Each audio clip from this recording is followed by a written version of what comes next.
These last two panels have one coat on them. And I stopped the painting process to show something.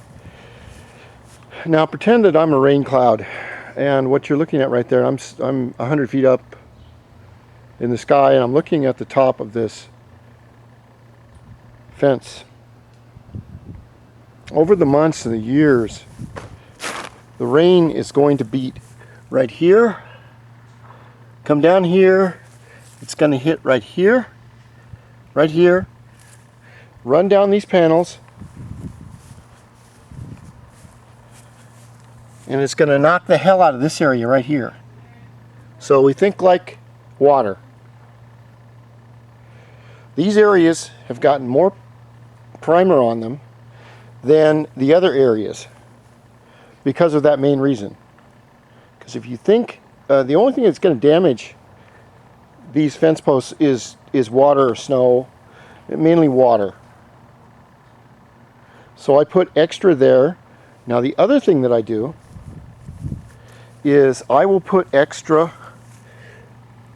primer on this area and on these end caps.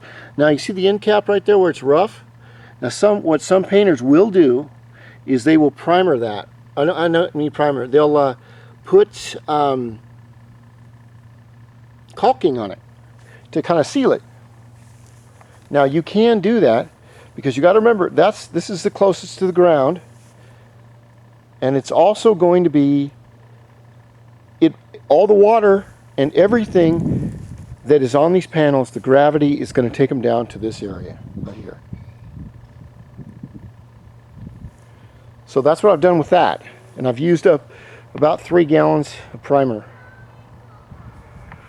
And you can see over here where I have been very, very good at getting every angle, but you can see where I've missed because there are so many angles. There's an angle there, there, there, and these are the things you need to look at. You need to get down on your knees and really take a look. Or another thing too is, say you're 6'2" tall. I don't know what that is in centimeters, but your eye view is from 6'2". Now if you're doing work for a lady that's 5 feet tall, she's going to see a completely different view than you. So you've got to get down on your knees and look around and try and get every surface that you can, depending how well that you want to do it. And just do it once the first time. Now like I said, I put a gallon in each one. It's about $30 worth of primer, oil primer. But these will last 15 to 20 times longer than if they weren't primed. And they'll stay exactly white like that. Now another thing you can do is you can put on it's called a stain, and they come in different colors. It has ultraviolet additives in it that work on the wood, and I tried that. I wasn't real impressed with it. It's something we call like Thompson's water seal, and the best way to put it on, if you ever do it, first of all, if you ever get any water seal or shellac or anything like that, stir that bitch up real good, and you've got to stir it up all the time because the pigments and everything have a tendency to drop right to the bottom of the can or the paint sprayer in every 5 minutes. So this is just some professional tips because you want to put it on all mixed up. That's what it's supposed to be. But when you put the stain on, a good way to do it is have yourself 2 guys. You have your paint sprayer, one of these. You have your paint sprayer, which is right over here.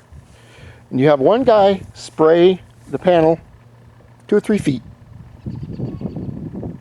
And you have your clean paint roller, and you press it into the wood and into the corners. Now the one thing about primer is I can put on another 5 gallons of primer on this wood. It will take it.